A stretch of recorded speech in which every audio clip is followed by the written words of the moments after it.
Ça y est, le semestre est enfin terminé. En réalité, je n'ai jamais vraiment aimé les vlogs, je ne regardais même pas et je n'avais jamais pensé en faire.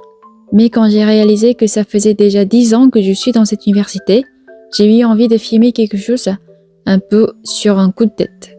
La veille de l'examen, j'ai préparé des biscuits pour mes étudiants.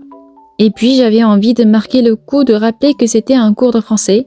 Alors j'ai fait des biscuits aux couleurs du drapeau français. Bleu, blanc, rouge, les tricolores. À la base, je voulais aussi écrire un petit message pour chacun.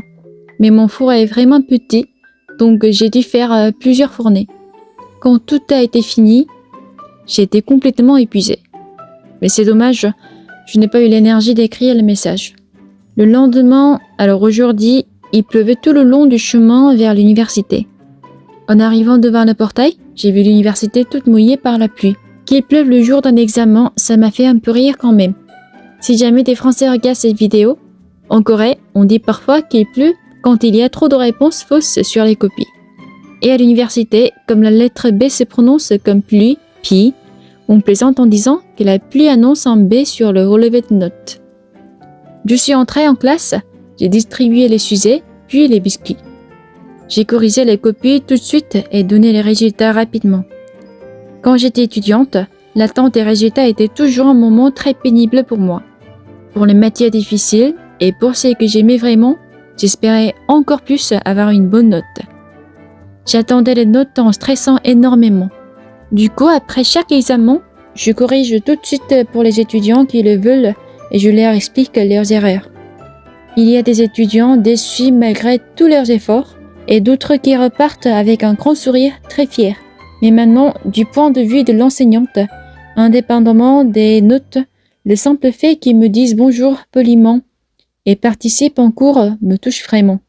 Après l'examen, une amie doctorante d'une autre université est venue me voir. Au début du semestre, elle était venue une fois assister à mon cours juste par curiosité. En buvant un café, on a reparlé de ce moment et là, elle a sorti les notes qu'elle avait prises ce jour-là. Les revoir maintenant, c'était vraiment drôle. Après le café, je suis repassée rapidement par mon bureau pour organiser les notes. J'ai écrit un message de fin de semestre et publié les feuilles de notes.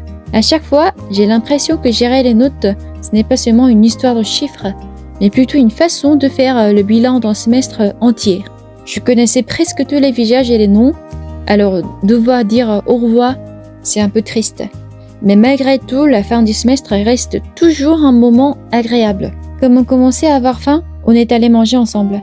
C'était un restaurant taïwanais juste devant l'université. Après l'avoir accompagné, je suis retournée prendre un café et je me suis remise à travailler sur ma thèse. Et voilà, il est déjà temps de dire au revoir à 2025. Un semestre se termine et une année aussi. On dit que plus on vieillit, plus le temps passe vite.